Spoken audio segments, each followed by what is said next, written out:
2025 recession is not a future prediction. It is not a forecast to be debated by economists on television. It is already here. That feeling of unease you have when you look at your grocery bills, it's real. That sense of anxiety you feel when you check your 401k or your retirement savings, that is a rational response to the data. For the past 2 years, the mainstream narrative has been dominated by talk of a soft landing. They told you the consumer was resilient. They told you inflation was transitory. They told you the economy was strong. But for millions of Americans, especially those on a fixed income, those words feel hollow. Because your personal economic reality is telling you a different story. Today, we are not going to look at complex financial models or White House press releases. We are going to look at the hard data. We are going to connect the dots. And the evidence for this economic slowdown isn't found on Wall Street. It's found in the heart of American excess. It's found in Las Vegas. Las Vegas has always been a leading indicator for the U.S. economy. It is the ultimate barometer of discretionary spending. When the American middle class feels confident, they go to Vegas. They spend money on shows, on expensive dinners, and at the gaming tables. When they feel uncertain, Las Vegas is the first thing they cut from the budget. And right now, Las Vegas is flashing a bright red warning sign. The city is still bright, but the crowds are thinning. The electric pulse of the Strip is fading. But this isn't just about fewer tourists. This is a story about the collapse of the middle-class tourist. The backbone of Vegas for decades is disappearing, and the financial reports from the city's icons are the receipts. Let's start with Wynn Resorts, the definition of high-end luxury. As of 2025, Wynn Resorts is struggling under a staggering $10.5 billion debt load. That is not a typo. $10.5 billion. This massive debt requires a constant, massive flow of cash from tourists. But that flow is drying up. The original analysis of this situation showed Wynn's net income dropping 40%. That was a warning shot. What has happened since is a full-blown crisis. Now, look at their rival, MGM Resorts. MGM is a sprawling empire. It's not just Vegas. It's regional casinos. It's global. It should be diversified enough to weather a small storm. But the storm hitting the U.S. consumer isn't small. In 2024, MGM posted a healthy year-to-date profit of $589 million. In 2025, that entire profit was erased. According to reports from iGaming Expert, in October 2025, MGM's year-to-date performance has swung to a net loss of $87 million. From a $589 million profit to an $87 million loss. This is not a slowdown. This is not pressure. This is a collapse. It is the complete evaporation of discretionary spending. The middle-class consumer, who used to book a weekend at the Aria or Bellagio, is gone. They've been priced out by $9 coffees and $500 a night rooms. They've been crushed by 2 years of persistent inflation. The corporations that rely on them are now paying the price. The lights are on in Vegas, but the foundation is cracking. This isn't just a Vegas problem. It is evidence A. It is the canary in the coal mine singing a desperate song. And it proves that the economic contraction has already begun. But Vegas is just the first domino. The next domino is the chilling silence now appearing in the monthly payment data of average Americans. For 2 years, we have been told one thing over and over: the American consumer is resilient. That has been the central myth propping up the entire soft landing narrative.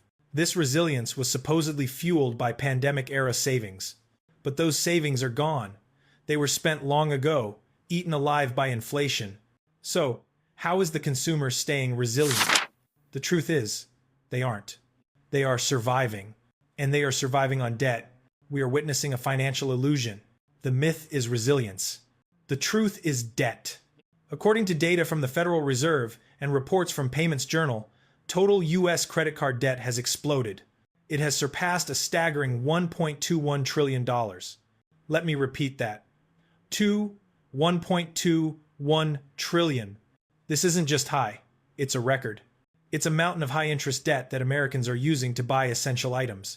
They're using it to pay for groceries, for gas, for utility bills. This is not the spending of a healthy economy. This is the desperate spending of a population that has run out of cash. And now, the bill is coming due. For those on a fixed income, for our 55-plus audience, you already know how this story ends. When you put essentials on a credit card at 22% APR, you are not getting ahead. You are falling into a trap. And the data shows the trap is springing shut. Look at the delinquency rates. This is the number that should keep bankers awake at night. According to PYMNTS, in the first quarter of 2025, the serious delinquency rate for credit cards, meaning payments 90 days or more past due, shot up to 12.3%. 12.3%. That is a shocking number. But here is the context. Here is why that number matters more than any other.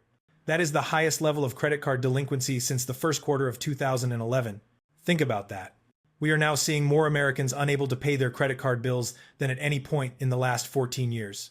We have surpassed the default levels seen in the immediate aftermath of the 2008 financial crisis. This is not a sign of resilience. This is the sound of a consumer base that is financially broken. This is the first domino falling, right in the heart of the American household, the auto loan signal. And the crisis doesn't stop with credit cards. If you can't afford your Visa bill, you also can't afford your car payment. For decades, a car payment was the one bill Americans would pay, no matter what. You need your car to get to work. You need it to live. A rising auto loan default rate is a sign of extreme financial distress, and that is exactly what is happening. Data from the New York Fed shows that serious auto loan delinquencies, 90-plus days, are rising at an alarming rate. They have climbed to 2.88%. Again, this is not a record, but it is a clear trend heading in the wrong direction. It shows that a growing number of Americans are making the impossible choice. They are losing the ability to pay for the very vehicles they need to earn a living.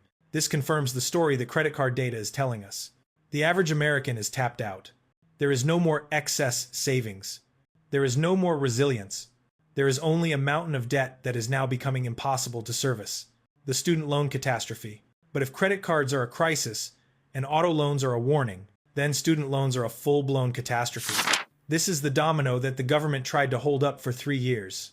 During the pandemic, payments on federal student loans were paused. This injected billions of dollars of phantom liquidity into the economy. People weren't making more money, they just owed less money each month. That pause ended. And in late 2024, the payments resumed. The financial world held its breath, waiting to see what would happen. Now we know. The result is the single most terrifying data point in this entire presentation.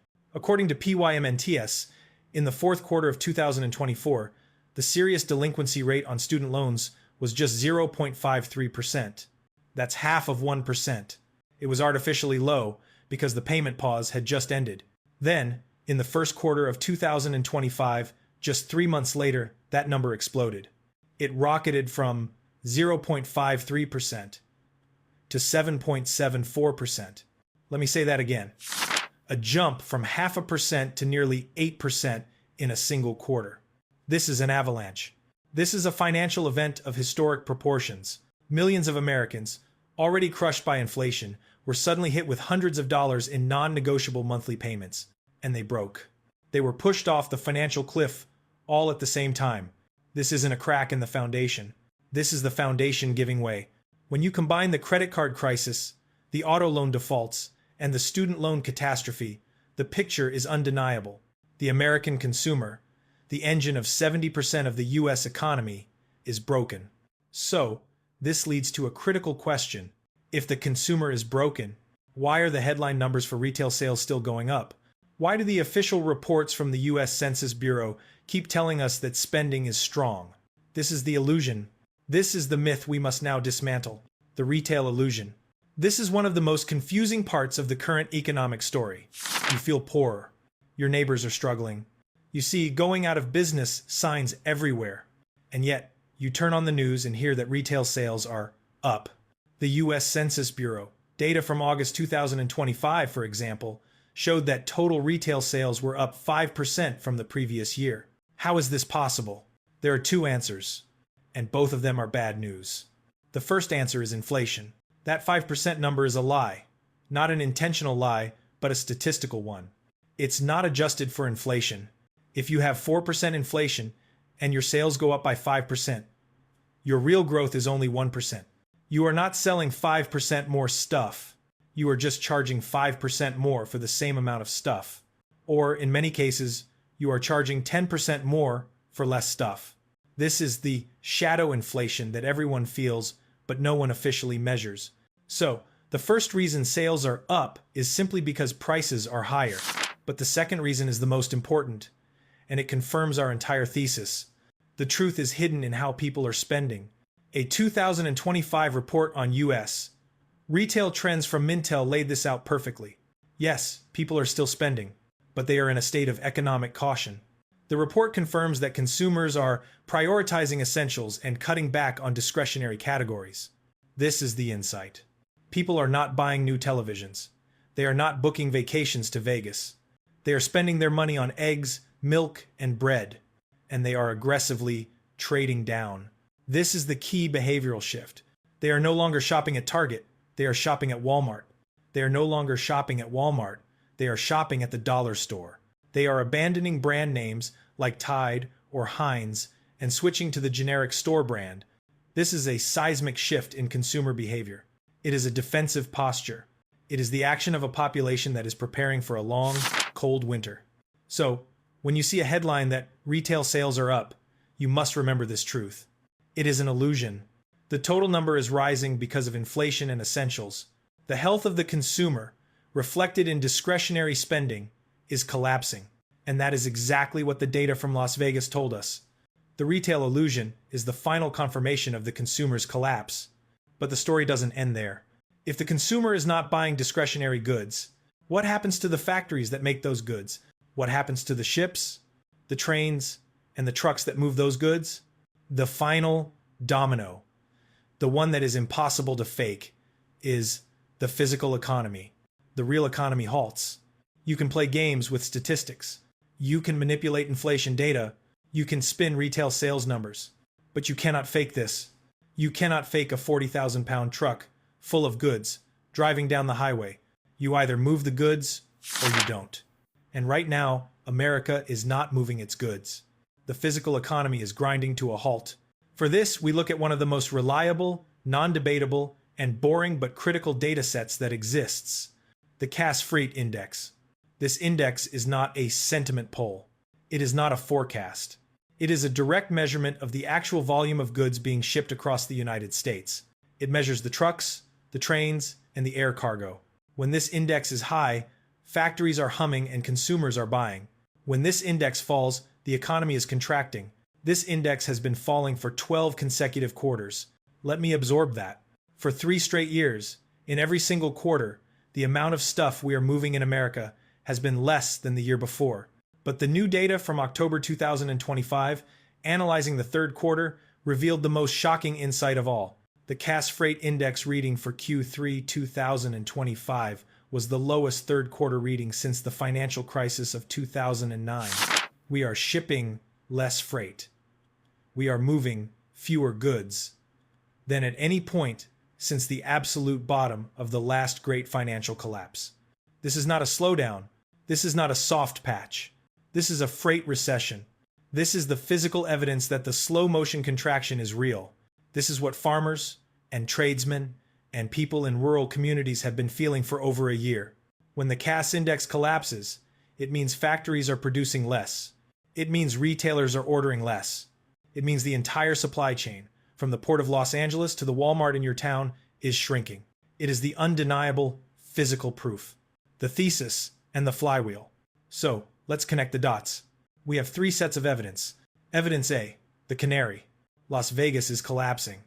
The ultimate symbol of discretionary spending is flashing red, with icons like MGM swinging from a $589 million profit to an $87 million loss. This is the collapse of the middle-class consumer. Evidence B, the consumer. The myth of the resilient consumer is dead.